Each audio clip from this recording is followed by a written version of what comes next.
নমস্কার, আমি বৈশাখী শিল্প সাহিত্য বাই বৈশাখী চ্যানেলের সকল শ্রোতা বন্ধুদের স্বাগত জানাই। আজ আপনাদের বলবো প্রাপ্তবয়স্কদের জন্য লেখা একটি গল্প, সম্পূর্ণ ভিন্ন স্বাদের ভিন্ন আঙ্গিকের গল্প, তোমার বাহু ডোরে। গল্প পাঠ এবং লেখায় আমি বৈশাখী বিশ্বাস দেবনাথ। প্রথম থেকে শেষ পর্যন্ত শুনবেন। ভালো লাগলে অবশ্যই লাইক করবেন, কমেন্ট করবেন, শেয়ার করবেন এবং আপনাদের প্রিয় চ্যানেল শিল্প সাহিত্য বাই বৈশাখী সাবস্ক্রাইব করে বেল বাটন প্রেস করে পাশে থাকতে একদম ভুলবেন না। বন্ধুরা, শিল্প সাহিত্য বাই বৈশাখী এখন চলে এসেছে ইউটিউব মিউজিক পডকাস্টে। ইচ্ছে করলে আপনারা সেখান থেকেও গল্প শুনতে পারেন এবং আপনাদের ব্যক্তিগত মতামত আমার সঙ্গে শেয়ার করতে পারেন। আজ আপনাদের বলবো গল্প তোমার বাহু ডোরে। সম্পূর্ণ ভিন্ন স্বাদের ভিন্ন আঙ্গিকের নতুন গল্প প্রাপ্তবয়স্ক শ্রোতা বন্ধুদের জন্য। গল্প পাঠ এবং লেখায় আমি বৈশাখী বিশ্বাস দেবনাথ। যাদের ভালো লাগবে না তারা দয়া করে এড়িয়ে যাবেন।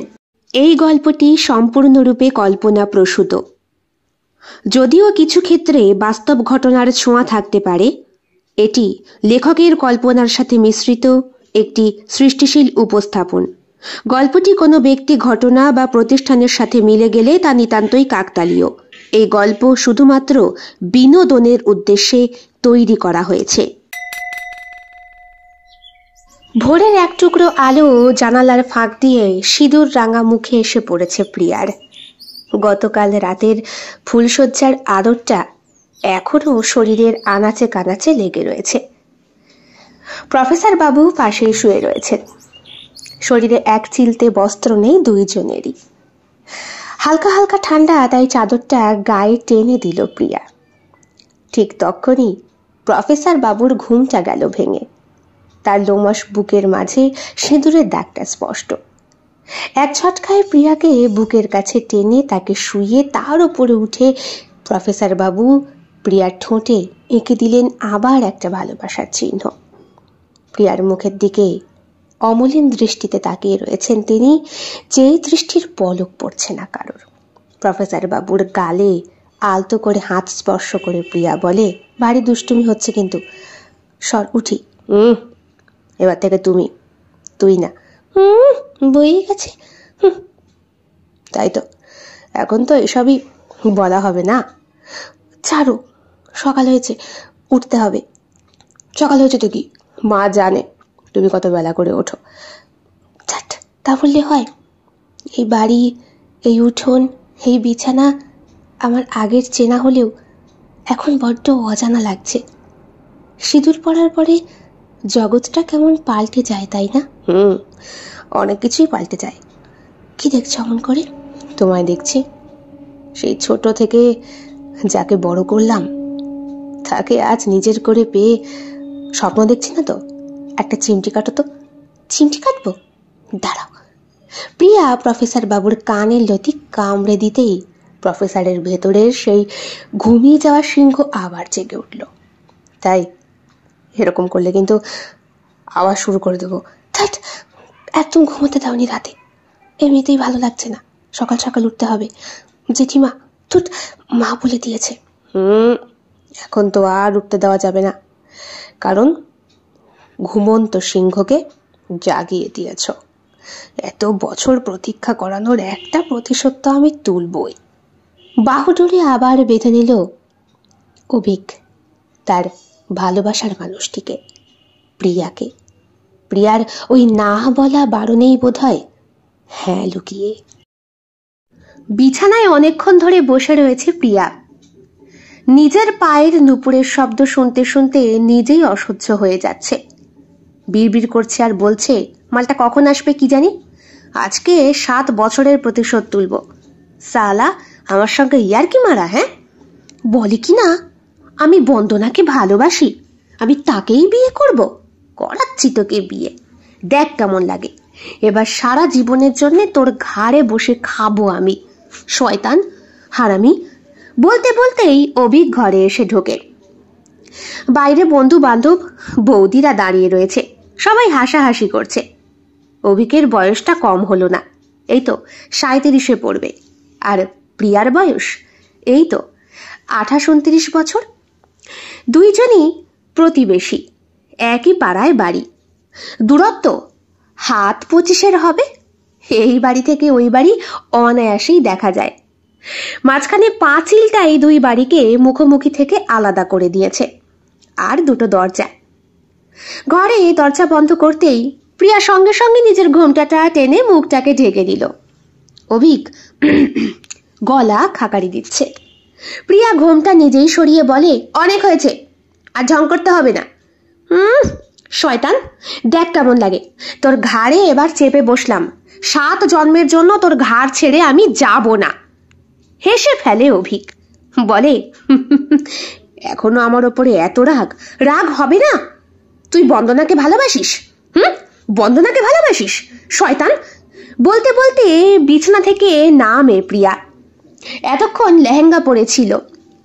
এই তো কিছুক্ষণ আগেই বৌদিরা বৌভাতের সমস্ত নিয়ম পালন করিয়েছে। ফুলের অলংকার পরিয়েছে, আর দিয়েছে একটা সুতির চাপার শাড়ি। শাড়ির আঁচলটা কোমরে গুজে অভিকের কাছে রিরি করতে করতে এগিয়ে আসে প্রিয়া। অভিক হাত দুটো উঁচু করে বলে, আমি আগেই স্যালেন্ডার হয়েছি, আমাকে আর মারিস না। দেখ, এমনি আমার গা হাত পা ব্যথা। বুড়ো ভাম, এত বছর সময় লাগলো কেন আমাকে বলতে? আমাকে ভালোবাসিস বলতে এত কষ্ট হয়েছে কেন? সামনে বাড়ি, আমাকে তো সব সময় দেখেছিস, সে ওইটুকু থাকতে। থাক থাক থাক, তুই আর শুরু করিস না। কেন শুরু করব না? আমাকে তুই কোলে পিঠে করে বড় করেছিস, অথচ তোরা আমাকে বলার ক্ষমতা নেই আমাকে তুই ভালোবাসিস। শেষে কিনা বন্দনার কাছ থেকে আমায় জানতে হলো পুরো ব্যাপারটা। দেখ, যদি আমি অমন না করতাম তাহলে কি তুই রাজি হতি? রাজি হতে নিকুচি করেছে, রাজি হতে। নেহাত আমাকে জেম্মা থুড়ি, মা একটু বেশি ভালোবাসে তাই, না হলে ওই বন্দনার প্যাচেই তোকে আমি মারতাম। আচ্ছা ঠিক আছে, রাগ করিস না প্লিজ, সরি, ভুল হয়ে গেছে, কান মোলা দিচ্ছি। কান মোলা দিচ্ছে? এই কান মোলাটা বাইরে বেরিয়ে সবার সামনে দে, যাতে বৌদিরা আর আমার বন্ধু বান্ধবীরা দেখতে পায় তোকে যে আমি নাকানি চুবানি খাওয়াচ্ছি। প্রফেসর হয়েছেন, প্রফেসর বলে ব্যঙ্গ করতে থাকে প্রিয়া সমানে। অভিক প্রিয়াকে খুব ভালোবাসে, সেই ছোট্টবেলা থেকে ভালোবাসে, কিন্তু বলা হয়ে ওঠেনি। গত বছর ভ্যালেন্টাইন্স ডের দিন ঘুরতে বেরিয়েছিল প্রিয়া ওর সমস্ত বন্ধু বান্ধবীর সাথে। অভিক গাড়ি নিয়েই কলেজ থেকে ফিরছিল। সেই দিন তো কলেজে সরস্বতী পুজো। এই, কোথায় যাচ্ছিস? গাড়ি দাঁড় করিয়ে জিজ্ঞেস করেছিল অভিক। উচ্চতায় প্রায় 5 ফুট 8 ইঞ্চির কাছাকাছি, সুন্দর চেহারা, ছিমছাম গরম, পরনে ওই একটা নীল রং আছে না, যেটা ঠিক নীলও না আর কালোও না, ওই রঙের একটা শার্ট পরা, আর সাদা রঙের প্যান্ট, চোখে চশমা, ফ্রেঞ্চ কাট দাড়ি। ব্যাপক হ্যান্ডসাম দেখতে এই প্রফেসরের প্রেমে পড়ে না এমন ছাত্রীর সংখ্যা অনেক কম। কিন্তু সেই প্রফেসর প্রিয়াকে এত ভাও দেয় বলে কম হ্যাপা তাকে পোয়াতে হয় না। প্রিয়া তাড়াতাড়ি হাঁটতে শুরু করে। ওর খুব কাছের বন্ধু শুভদীপ, তার হাত দুটোকে শক্ত করে ধরতেই শুভদীপের শরীরে 440 ভোল্টের শর্ট লাগে। এই, তুই আমার হাত ধরছিস কেন? দেখ, আমাকে কিন্তু তনিমা মেরে ফেলবে। ছাড় হাত, ছাড়। আরে তাড়ো না, হাত এখন ছাড়া যাবে না। পেছনে দেখ। ওমা, এ মালটা কোত্থেকে ছুটলো জানি না, ঠিক গন্ধ শুকতে শুকতে চলে এসেছে। হ্যাঁ রে প্রিয়া, তোকে এত ভাও দেয় কেন বলতো অভিক স্যার? হয় জানিস না, মুখোমুখি বাড়ি, প্রিয়াকে সারা দিন পড়তে বলে, না হলে বলে ওর বাবার কাছে নালিশ করবে। চেনে তো ওকে। সব থেকে বড় কথা, প্রিয়া ওর কাছেই প্রাইভেটও পড়ে এই ছোট্টবেলা থেকে। আর চুপ করবি তোরা? হ্যাঁ, কিছু বলছেন স্যার? কি স্যার? আমি এখন তো স্যার। অভিক দা বল, তুই এদের সাথে কোথায় বেরিয়েছিস? হোটেলে যাচ্ছিস ঠিক? ব্যাগ চেক করবো। ব্যাগ দে। মানেটা কি? আধার কার্ড নিয়ে এসছিস নিশ্চয়ই। আজকে তো হোটেল বুক হবে সব জায়গায়, আর সব আধার কার্ড নিয়েই বেরোবে। দে দে দে দে। এগুলো কি হচ্ছে অভিকদা? আমার বন্ধু বান্ধবীর সামনে আমার প্রেস্টিজটা পুরো পাংচার। পাংচার তো করেই ছাড়বো। কতগুলো হলো বলি? সেই মাধ্যমিক থেকে তোর কান মোলা দিচ্ছি তোকে আমি, তুই এখনো পর্যন্ত শুধরালি না? 1 বছর 1 একটা বয়ফ্রেন্ড নিয়ে ঘুরবি? শুভদীপ সঙ্গে সঙ্গে হাতটা ছেড়ে দেয়, কারণ তনিমা ততক্ষণে রাগান্বিত দৃষ্টিতে তাকিয়ে বেচারি ফুচকার দোকানে টাকা শোধ করছিল। সেই ফাঁকে ওকে নিয়ে কেটে উঠেছে বাদবাকিরা।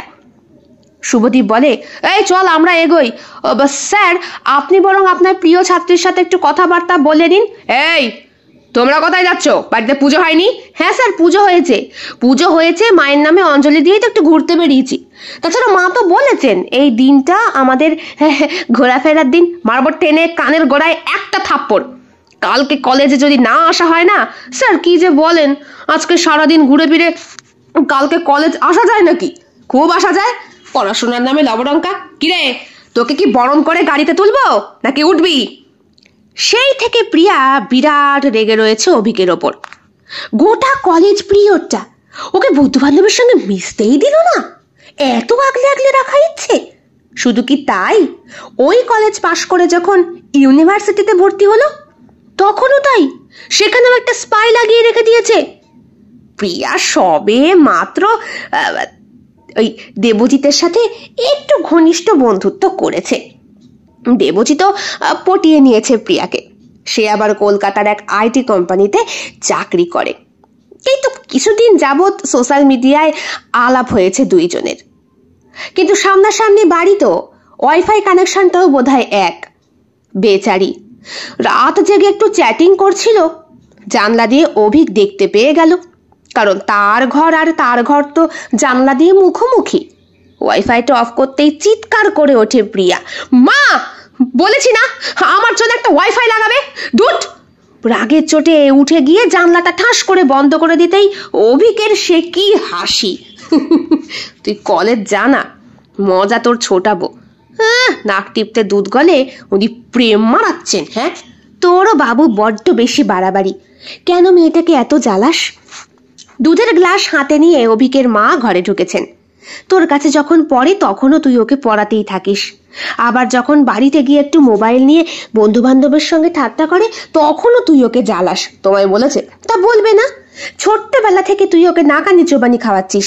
তুই ওর থেকে বয়সে অনেকটা বড় বাবু, ওকে একটু বোঝার চেষ্টা কর।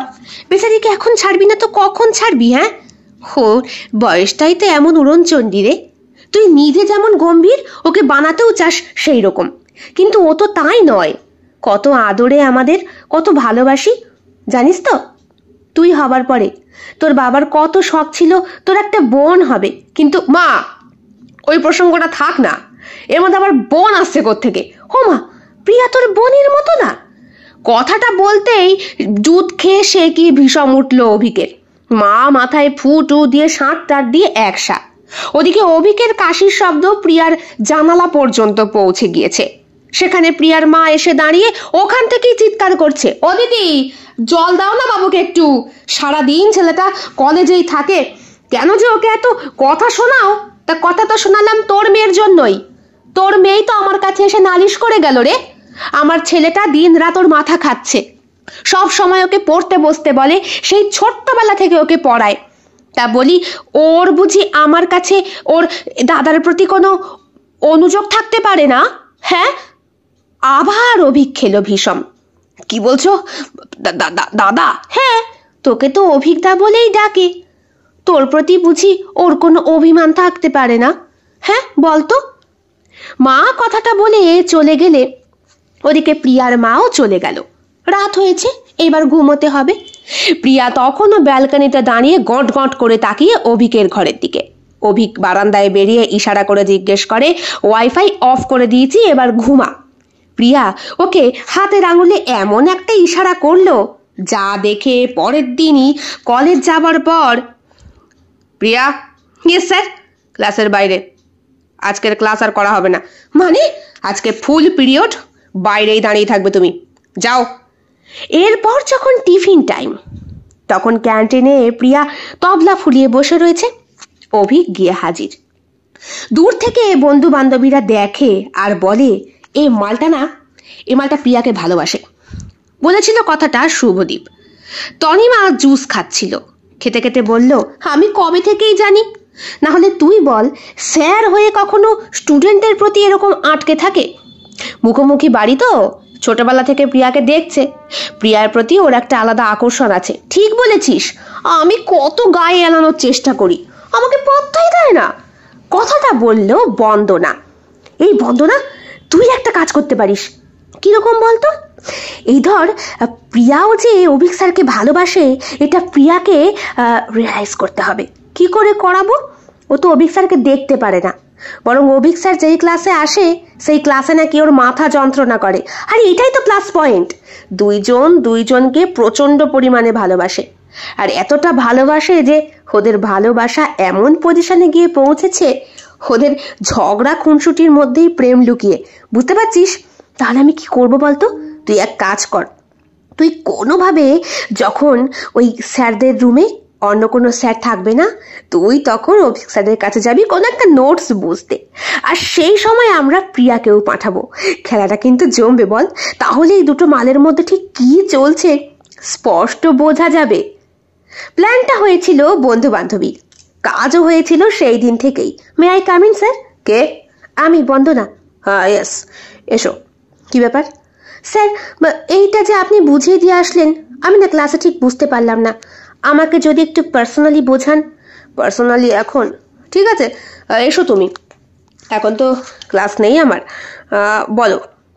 বন্দনা পরে গিয়েছিল আজকে শর্ট স্কার্ট আর চোখে চশমা, মাথার চুলগুলো ছাড়া।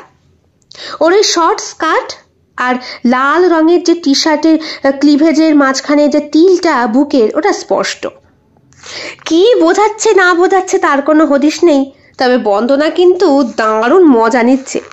অভিক স্যারের পারফিউমের গন্ধটা ওর খুব ভালো লাগে।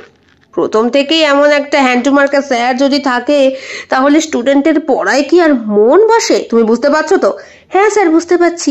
তোমার নজরটা বইয়ের দিকে নেই কেন? আমার দিকে কেন? স্যার আপনিই তো বলেছেন সামনের দিকে তাকিয়ে পথ চলতে, তাহলে নাকি জীবনের পথ সুদৃঢ় হয়। এ কি তুই? আমারও একটা নোটস বোঝাচ্ছিল, তাই এসেছি। অনেকক্ষণ ধরেই দাঁড়িয়ে আছি, রঙ্গলীলা দেখছিলাম। মুখ সামলে কথা বল প্রিয়া, এটা কিন্তু কলেজ। না হলে কি আমাকে মারবি তুই? দাঁড়া, আজকে বাড়ি চ। হচ্ছে জেম্মার কাছে তোর নামে তার ঝাড়বো না। সেই দিন বাড়ি এসে চিৎকার করে বাড়ি মাথায় করেছিল প্রিয়া, তোমার ছেলেকে শিক্ষা দাও ঠিক করে। কলেজের মেয়েদেরকে যখন অন্য কোনো স্যার রুমে থাকে না, ডেকে নিয়ে উনি এক্সট্রা ক্লাস দেন। জানো যে মা, আজকে বন্দনাকে এক্সট্রা ক্লাস দিচ্ছিল। বন্দনার পিঠের কাছে এরম করে বসে, বসো বসো তুমি বসো, আমি দেখাচ্ছি। সত্যি বলছিস? তোর অভিজ্ঞতা এমন করেছে? অমর নয় তো কি? আমার অভিজ্ঞতাকে বন্দনা কেন ওভাবে দেখবে? কেন দেখবে? অভিক হাঁ করে তাকিয়েছিল প্রিয়ার দিকে, ওর কথাগুলো শুনছিল, স্পষ্ট ইঙ্গিত পাচ্ছিল প্রিয়ার রাগের মধ্যেই যে অভিকের প্রতি একটা অসম্ভব টান আর গভীর ভালোবাসা আছে। সেই দিন রাতে খেতে বসেই কথাটা জানিয়েছিল অভিকের মা। শোন, ওই মেয়েকে তুই ছোটবেলা থেকে এমন শাসন করে বড় করেছিস, ওই তোকে শাসন করবে। আমার মৃত্যুর পর আমি দেখতে পাচ্ছি ওরই মধ্যে আমাকে। বাবু, ভালো করে ওকে পড়াশোনাটা শেখা, মনের মতো করে গড়ে নে। তারপরে আমি তো সীতাহারটা তৈরি করেই রেখেছি, ওর গলাতেই দেব। মা, কি বলছো এগুলো? ও আমার স্টুডেন্ট, প্রতিবেশী, তার উপরে অভিজ্ঞতা। থাক থাক বাবা, তোমার গোফের তলায় ঠোঁট দিয়ে আর হাসিটা মারতে হবে না। সেই তো ছোট্টবেলা থেকেই ওকে ভালোবাসো, বলতে যে পারো না তোমার বাবা আমি ভালো করেই জানি। কি গো, কিছু বলো? হ্যাঁ, সে তো আমি অনেক আগে থেকেই বুঝতে পেরেছিলাম। তাছাড়া প্রিয়া জন্মানোর পরই আমি মনে মনে প্ল্যান করে নিয়েছি, এই সামনের জায়গাটুকুতে শুধু শুধু একটা রাস্তা হয়ে গোটা এলাকাটা কেমন যেন নষ্ট হয়ে গেছে। প্রিয়ার তো আর কোনো ভাই বোন নেই, কাজেই প্রিয়ার জায়গা মানেই তোমার জায়গা, আর তোমার জায়গা মানে আমার জায়গা, মানে তোমার জায়গা, মানে গড়ে পড়তায় সব তো তোমাদেরই থাকবে। এই মাঝখানে যদি এই রাস্তাটাকে তুলে দিয়ে দুটো বাড়িকে এক করে একটা বিরাট বড়, তোমার সব কিছুতেই কি বিজনেস দেখো নাকি? আবার খাওয়ানোর মুডটাই নষ্ট করে দিল। রাগের ছোটে অভিকের মা উঠে গিয়েছিল বাবার কথা শুনে। বাবা অরূপ বললেন, আরে দেখো, সবই তো একটা দিক দেখে হয়। দেখ তো, তোর মার অভিমান ভাঙাতে ভাঙাতে আমার সারা জীবন কেটে গেল। সব সময় মুখ ফুলিয়ে থাকা অভ্যেস। বাবু, যাই কর তাই কর, প্রিয়াকে কিন্তু একটু ভালো করে বুঝিয়ে সুজিয়ে নিস। এই কথায় কথায় মুখ ফোলালে বয়স বাড়ার সাথে সাথে কিন্তু রাগ কমানোর ইচ্ছেটাও কেমন যেন চুপসি মেরে যায়। বড় হয়েছিস তো বাবা, সবই বুঝিস। কি গো, আরে খেয়ে যাও আমার লক্ষ্মী সোনা, তুমি না খেলে আমার খাওয়া হজম হয় না। এই বলতে বলতে বাবা উঠে গেলেন সিঁড়ি দিয়ে ওপরে। অভিক একটা দীর্ঘ নিঃশ্বাস ফেলল। তাহলে কবে আসবি আমার ঘরে? হ্যাঁ, আমার মার মতো আমাকে শাসন করবি? দাঁড়া, তোর খুব রাগ আমার ওপর, তাই না? আমি বন্দনার সাথে সময় কাটাই, বন্দনাকে পছন্দ করি, তাই না হয় হোক, বন্দনার মাধ্যমেই না হয় তোর বন্দনাটা হয়ে যাবে। উঠে পড়েছিল অভিক, মনের মধ্যে এক উচ্ছ্বাস আনন্দ। ফোনে মন টিকছে না, মনে হচ্ছে প্রিয়ার কাছে ছুটতে যেতে। ওর মুখমণ্ডলটা যেন জ্যোৎস্নার আলোর মতো কোমল, যেখানে চাঁদের আলো প্রতিফলিত হয়। কপাল বিস্তৃত মসৃণ, যেন শুভ্র মেঘের স্পর্শ। চোখ দুটো দীপ্তিময় গভীর, যেন রাত্রির আকাশে দুটি জ্বলন্ত নক্ষত্র। কখনো তা করুণায় পূর্ণ, কখনো বা কামনার সুধারসে ভরপুর। পাপড়িগুলো লম্বা, আধারের মতো ঘন, আর ভ্রুগুলি তীক্ষ্ণ ধনুকের মতো বাঁকানো। নাক সুগঠিত উঁচু, যেন শৈল্পিক নিপুণতায় গড়া এক মর্মর মূর্তি। ঠোঁটটা তো লাল পদ্মের মতো দুটি কোমল পাপড়ি, যার স্পর্শে শীতল বাতাস উত্তপ্ত হয়। হাসি যেন নদীর বুকে ছলছল করা চাঁদের প্রতিচ্ছবি, মায়াবী মোহময়। দাঁতগুলোর উজ্জ্বলতা মুক্তার শাড়িকে হার মানায়। তার মৃদু হাসিতেই যেন ফুল ফোটে, বাতাসে সুবাস ছড়ায়। তার গ্রীবা দীর্ঘ স্নিগ্ধ, যেন মৃগ শাবকের লোমশ ঘাড়, যেখানে অলংকার ও লজ্জা পায় ঝলমল করতে। কাঁধ দুটি প্রশস্ত মসৃণ, যেন বসন্তের বাতাসে দুলতে থাকা কোমল লতা গুল্ম। বক্ষ না, ওটা যখন দেখব তখনই না হয় ওর সামনেই বর্ণনা করা যাবে। তারপর থেকেই অভিক ক্লাসে ঢুকে, বন্দনা, ইয়েস স্যার, এই আমার সাথে একটু ক্লাসে এসো, তোমাকে চ্যাপ্টারটা একটু বুঝিয়ে দিই।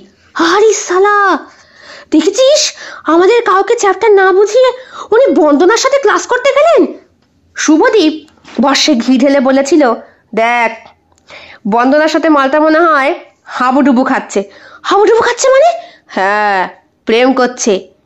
হে প্রিয়া, আমিও শুনলাম কবিক স্যার নাকি বন্দনার প্রেমে হাবুডুবু খাচ্ছে।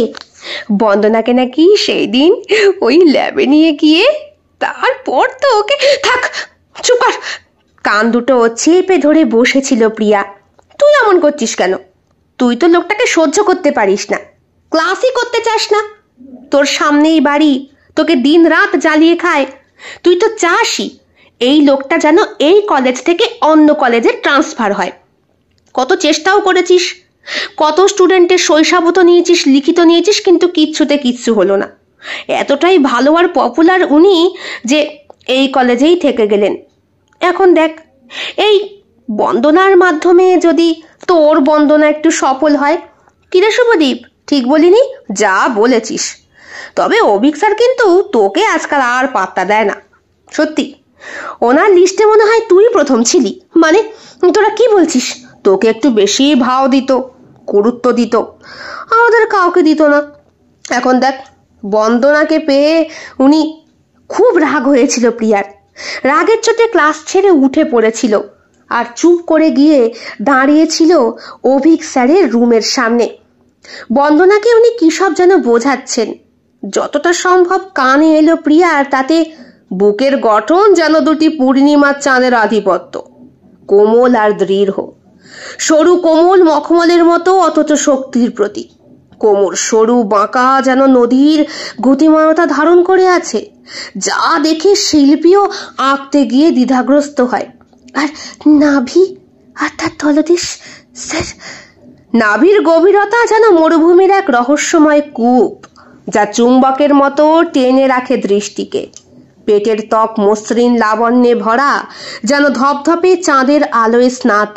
স্যার, বক্ষ, কোমর, নাভি, তলদেশ, এবার উরু আর পা। তার উরু সুঢৌল মসৃণ, যেন অরণ্যের বুনো হরিণীর দেহ। হাঁটুগুলো পরিপূর্ণ আকৃতির, যেন পায়ের পাতা মৃণালের মতো কোমল, যা ধুলো মাখলেও সৌন্দর্যে ম্লান হয় না। আর স্যার, আর আর আর মানে ছুটতে গিয়েছিল প্রিয়া ঘরে। এখানে এইসব হচ্ছে? উড়ু পা বক্ষ, হ্যাঁ, নাভি তলদেশ, কি হচ্ছে এগুলো? আজই কমপ্লেন করব আমি। দেখ প্রিয়া, তুই যেটা বলছিস সেটা কিন্তু নয়। আমি চ্যাপ্টারটা, ও তুমি শকুন্তলার দেহ বুঝতে এসেছো? চলো তোমায় আমি বোঝাবো। স্যার আপনি কিছু বলুন। প্রিয়া, এসব কি হচ্ছে? ও তো পড়ার পার্টি বুঝতে এসেছে। কই, আমাদের ক্লাসে গিয়ে তো এত সুন্দর করে পড়া বোঝাস না। আর যাই তোর বাড়ি, দাঁড়া, জেম্মাকে তোর নামে আজকে যা ঝাড়বো না। দেখ প্রিয়া, যা করবার বাড়ি গিয়ে করবি। এটা কলেজ, আর এখানে আমি তোর প্রিন্সিপাল, বুঝতে পেরেছিস? এটা যেন মাথায় থাকে। আমাকে তুই এভাবে বকতে পারলি? একজন প্রফেসরের কথা তুই যখন পাত্তা দিচ্ছিস না, তখন তো এইভাবেই বলতে হবে। তোকে আমি পড়াই, তোর কাছে আমি প্রফেসর, তোর কাছে আমি প্রিন্সিপাল, তোর কাছে আমি একজন গুরুত্বপূর্ণ স্যার। আমাকে সেই সম্মানটা দে, বুঝেছিস? যা, এখন ওকে আমি পড়াবো। তুই একদম এখানে এসে উকিঝুঁকি মারবি না। তোর যদি কিছু বোঝার থাকে তাহলে তুই বাড়ি গিয়ে বুঝতে আসবি, বুঝেছিস? পড়াশোনায় মন নেই এসেছে কিনা বলে ওকে তাড়িয়ে দিয়েছিল। প্রিয়া কলেজ থেকে ছুটতে বাড়ি চলে আসে। সারাদিন কিচ্ছু খাওয়া দাওয়া করে না। এই খবরটা পাশের বাড়ি জেম্মার কানেও যায়। এত সকাল সকাল মেয়ে তো বাড়ি এসে বসে থাকার মেয়ে নয়। রীতিমতো অভিক যখন বাড়ি থাকে না, তখন সে বাড়িতে জোরে হোম থিয়েটারে গান বাজিয়ে নাচন কোদন করে। সেই মেয়ে এত দমে গেছে। কিরে, আজকে ও বাড়ি গেলি না? আজকে তোর অভিকটাকে নিয়ে কোনো অভিযোগ অনুযোগ নেই? আমার কিছু বলার নেই। কাঁদছিস কেন? বকেছে অভি? খারাপ কিছু বলেছে? আসুক আজকে বাড়ি। না, তুমি ওর বিয়ে দিয়ে দাও। আমার এক বান্ধবী আছে বন্দনা, তার সাথে স্যার খুব উল্টোপাল্টা কাজ করছে। কি বলছিস তুই? প্রিয়ার মুখে এমন কথা শুনে ভয়ে হাঁটু দুটো কাঁপতে শুরু করেছিল অভিকের মার। শুধু অভিকের মারই নয়, প্রিয়ার মায়েরও। এরপরে তো বাবারা মিলে বৈঠক করে ফেলে অভিকের আসার আগেই। অভিকের মতি গতি একদম ভালো নেই। এইবার একে সংসারী করতেই হবে, আর তার জন্য উপযুক্ত মেয়ে একজনই, সেটা হলো প্রিয়া, যে কিনা শাসন করতে পারে। ভালোবাসায় শাসন থাকবে না তা কি হয়? অভিক সন্ধেবেলা বাড়ি ফিরতেই ওর গায়ে প্রচন্ড সেন্টের গন্ধ আর ওর মুখের ওই না বলা হাসিটা দেখে মা তো কেঁদেই ফেললো। তুই আমার ইচ্ছে এমন দাম দিলি বাবা? তোকে বললাম বাড়ির ঘরনি করতে কাকে, আর তুই এক বন্দনাকে। মানে কি বলছো? আমরা শুনলাম তুমি বন্দনার সঙ্গে নাকি অফ পিরিয়ডে তাকে ক্লাসে ঢুকিয়ে কি শুরু করেছো? শকুন্তলার দেহের বর্ণনা? হায় ভগবান, তোমাদেরকে সব কে বললো বাবা? কে বলতে পারে? হ্যাঁ, যাকে কিনা আমি ছোটবেলা থেকে তোমার পাশে তোমার ঘরনি হিসাবে দেখছি, সেই মেয়েকে তুমি কাটিয়ে দিচ্ছ। বহু কষ্টে রাজি করিয়েছি। সামনের মাঘ মাসেই তোমাদের বিয়ে ঠিক হবে। চুপচাপ ওর গলায় মালা পরাবে, না হলে আমি তোমার ত্যায্য বাবা হব। বাবা? ঠিকই বলছি, লোকে ত্যায্য পুত্র করে, আমিও ত্যায্য মা হব। ও ছেলেকে আমি জন্মই দিইনি। শোনো, দুজনে মিলে প্রিয়াকে নিয়ে তীর্থ ভ্রমণ করতে বেরোবো। তবুও মেয়েটা তো ভালো থাকবে। সত্যি, এমন অকাল কুষ্মণ্ডকে কেন জন্ম দিয়েছিলাম? এই সব বলা বলি শুরু করলেন বাবা মা। পরের দিন কলেজে গিয়ে তো আরেক কেস। প্রিয়া এসেছে, বন্দনাকে জুতো দিয়ে মারছে। অভিকের গাড়ি যখন ঢোকে তখন তো শুভদীপ আর শুভদীপের গার্লফ্রেন্ড তনিমা। স্যার বাঁচান, দেখুন স্যার, কলেজে ঢুকেই সে কি ঝগড়া বন্দনার সাথে। বন্দনা ওকে বারবার বোঝানোর চেষ্টা করছে সত্যিও ক্লাস করছিল আপনার সাথে, কিন্তু ও তো মানার পাত্রী নয়। কথাটা স্যার প্রিন্সিপালের কানে গেছে, আপনাকে ডেকে পাঠিয়েছে। মাথা খারাপ হয়ে গেছে নাকি মেয়েটার? গাড়ি থেকে তাড়াতাড়ি নেমে গিয়েছিল অভিক। ইয়েস স্যার, এসব কি শুনছি আমি? তুমি আজকাল স্পেশাল ক্লাস দিচ্ছ? তা ক্লাস দিচ্ছ নিজের বাড়িতে দাও। এখানে যখন বাকি স্যাররা ক্লাসে যায় তুমি একা থাকো তখন নাকি। স্যার দেখুন, আমি সত্যি কথা বলতে বন্দনাকে বোঝাচ্ছিলাম। আপনাদের বিশ্বাস না হলে সিসিটিভি চেক করতে পারেন। হ্যাঁ তাই তো ঠিক বলেছো অভিক, এই ব্যাপারটা তো মাথাতেই আসেনি। তাছাড়া তোমার নামে কিন্তু প্রিয়া অভিযোগ করেছে। যদি এটা সত্যি হয় তাহলে কিন্তু তোমাকে এখানে আর রাখা যাবে না, তোমার বিরুদ্ধে কেসও হতে পারে। বন্দনাও সবটা স্বীকার করেছে। বন্দনার দিকে অভিক তাকায়। বন্দনার চোখে মুখে দুষ্টুমি। উল্টো দিকে শুভদীপ আর তনিমা বন্দনাকে ডেকে বলে, কি করলি এটা? তোকে তো সাজিয়েছিলাম প্রিয়াকে রাগানোর জন্য, তুই কি না। কেন রে? আমার বুঝি ওনাকে ভালো লাগতে পারে না? তাছাড়া আমি সত্যি সত্যি অভিক স্যারকে একদিনে ভালোবেসে ফেলেছি। উনি আমাকে যেভাবে পড়া বোঝায়, পড়া তো বোঝায় না, আমার শরীরে এমন একটা ভাব হয় না রে, রাত্রেবেলা ঘুম আসে না। আমার চোখ মুখ দেখে বুঝতে পারছিস না চোখ মুখের কি হাল হয়েছে? দেখ, প্রিয়া জানতে পারলে তোকে না এই কলেজের মাঠে আস্ত পুঁতে দেবে। ইতিমধ্যে এই ব্যাপারটা নিয়ে নাকি বিরাট সরগোল পড়ে গেছে। অভিক স্যারের চোখ মুখের হাল দেখেছিস তো? চাপে আছে কিন্তু। চাপে? চাপে তো নাকি আমি রাখবো। দেখি উনি কবে আমার বাড়িতে সম্বন্ধটা নিয়ে যায়। সম্বন্ধ? সম্বন্ধ নেওয়াচ্ছি। প্রিয়া আবার এগিয়ে আসে। এই, তুই গত বছরই ওই গুড্ডুর সঙ্গে লাইন মারতি না? কোথায় সে গুড্ডু? কে গুড্ডু? কোথায় গুড্ডু আর কোথায় অভিক স্যার? কত আকাশ পাতাল পার্থক্য। গুড্ডু একটা পান বিড়ি গুটখা খাওয়া ছেলে, আর স্যার হ্যান্ডসাম, সেক্সি, কত সুন্দর। প্রিয়া, আমার সঙ্গে রুমে এসো। না, আমি রুমে টুমে যাবো না। কলেজে এসে বেলেলাপানা মারে। প্রিয়া আসবে না, আমি যাব না। অভিক শেষ পর্যন্ত প্রিয়াকে হাত ধরে টান মেরে রুমে নিয়ে যায়। সেখানে অন্যান্য স্যারদের সঙ্গে প্রিন্সিপালও ছিলেন। সিসিটিভি ফুটেজ চেক করে যা দেখা গেছে তা একেবারেই সত্যি। সত্যিও পড়াচ্ছিল, এবং যেটা পড়াচ্ছিল সেটাও সত্যি। প্রিয়াকে রীতিমতো প্রিন্সিপাল স্যার ধমক দিয়ে বললেন, কোনো স্যারের বিরুদ্ধে অভিযোগ আনার আগে অবশ্যই সেটা ভালো করে পরীক্ষা করে তারপর করবে। এমন অসভ্য কাজ করার জন্য তোমাকে আমি রাস্ট্রিকেট করতে পারি, কিন্তু যেহেতু তুমি বহু পুরনো স্টুডেন্ট আর ব্রেনি স্টুডেন্ট, আর তার ওপরে অভিক স্পেশালি তোমায় খুব পছন্দ করে, আর তোমার গুণ আছে বলেই তোমাকে ক্ষমা করে দেওয়া হচ্ছে। তাই বলে এটা মনে করো না তোমাকে ছেড়ে দেওয়া হচ্ছে। এটাই তোমার ফার্স্ট অ্যান্ড লাস্ট ওয়ারেন্ট। বাড়ি আসার পর অভিকের সঙ্গে তুমুল মারামারি, রীতিমতো বাড়ির ছাদে দাঁড়িয়ে একে অপরের চুল ছেঁড়াছেড়ি পর্যন্ত হয়েছে। শেষ পর্যন্ত ঝগড়া করে দুজন যখন ক্লান্ত, তখন ছাদের মধ্যে দুইজনই শুয়ে। বাড়িতে মা বাবা বিয়ের দিন ঠিক করছে, আর এদিকে এরা মারামারি করে মরছে। আমি তোকে বিয়ে করতে পারবো না, আমারও তোকে বিয়ে করতে বয়ে গেছে। একটা সেকেন্ড হ্যান্ড মাল, তার উপরে বন্দনার সাথে কি নাকি করেছিস। কি নাকি করেছি মানে? কি নাকি করেছিস মানে? সব করেছিস তুই। বন্দনা আমাকে বলেছে ও তোকে ভালোবাসে, ও তোকে বিয়ে করতে চায়। সত্যি? বন্দনা আমাকে তাই বলেছে? হ্যাঁ। তুই কলেজ চকালকে। না, কলেজে আমি আর যাবো না। পড়াশোনার প্রতি আমার আর কোনো ইচ্ছে নেই, আর বিশেষ করে যেখানে তুই আছিস সেখানে তো আরো যাবো না। রাগের চোটে কথাটা বলেছিল প্রিয়া, কিন্তু পরের দিন গিয়েছিল সে কলেজে। বন্দনাকে ডেকে পাঠানো হয়েছিল। বন্দনা, যা সত্যি সেটাই বলবে, মিথ্যে বানিয়ে কিন্তু কিচ্ছু বলবে না। এতে তোমার জীবনেরও ক্ষতি আর আমার জীবনেরও ক্ষতি। দেখো, সবটা ক্লিয়ার হয়ে যাওয়াটাই ভালো। কিন্তু অভিক স্যার, আপনি যা আমাকে বলেছেন আমি তো প্রিয়াকে তাই বলেছি। আপনি সেই দিন আমার কাঁধে হাত রাখলেন, আমার ঠোঁটের কাছে ঠোঁট এনে ঠাস করে অভিক একটা চড় মেরেছিল। শুধু অভিকই না, এরপরে শুভদীপ আর বাদবাকি বন্ধুরাও স্বীকার করে অভিকের কাছে, স্যার আমাদের ভুল হয়ে গেছে। আমরা আসলে একটা মজা করতে গিয়ে। মজা? কি মজা? শুভদীপ পুরো ব্যাপারটা খুলে জানিয়েছিল স্যারকে। অভিক তখন খুব হেসেছিল। তারপরই তো বিয়েটা হয়ে যায়, নিমন্ত্রিত সকলে। তবে বিয়েটা হয়েছে বছর 5-6 পর।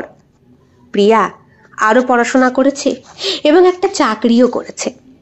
তবে এর মাঝখানে দুজনের সাথে একদম কথা ছিল না। অভিকও বিয়ে করেনি, প্রিয়াও না। রাত গভীর হয়েছে। জানালার ফাঁক গলে আসা চাঁদের মৃদু আলো সোনালি পরশ বুলিয়ে দিচ্ছে ঘরের নির্জনতায়। বাতাস ভারী, অদৃশ্য সুর বাজছে দুটি মিলনের আশাতে। ধীরে ধীরে কাছে আসা নিঃশ্বাসের উষ্ণতা স্পর্শ করে ত্বকের প্রতিটা রোমকূপ।